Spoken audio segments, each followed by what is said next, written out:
Hi, it's me again with CorelDraw Tips and Tricks, part 2 of engraving a round logo on a cylindrical cup or water bottle like this. This circle is 2 inches by 2 inches.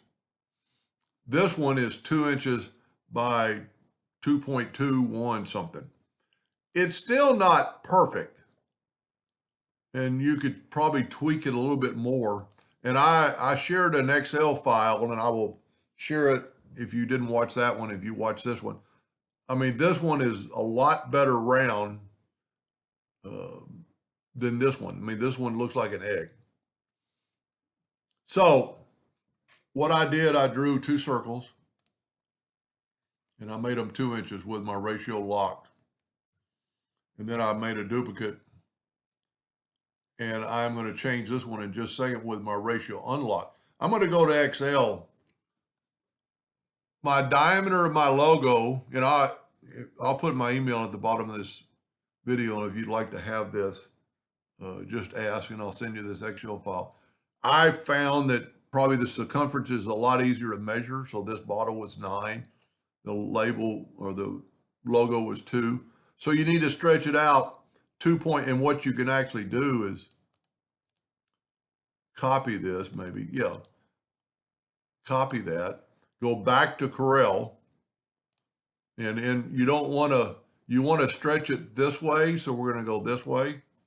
And let's just paste it in there with my ratio lock. And now it looks really like an oval.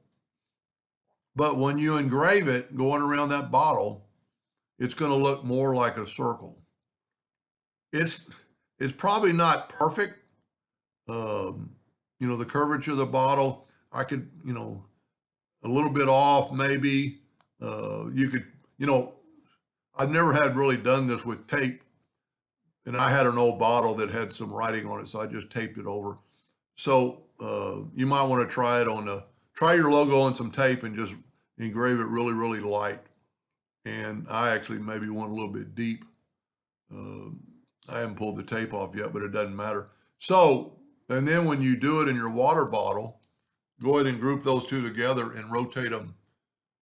Well, either way, but 270 degrees. And then when you run it on your rotary device, it'll be in the right. So this is you want to stretch it out around the bottle, not to the top. So I'll put my email in if you'd like to have that file, that Excel file, if you haven't already asked for it. A friend of mine wrote that for me a couple years ago, and it's pretty accurate.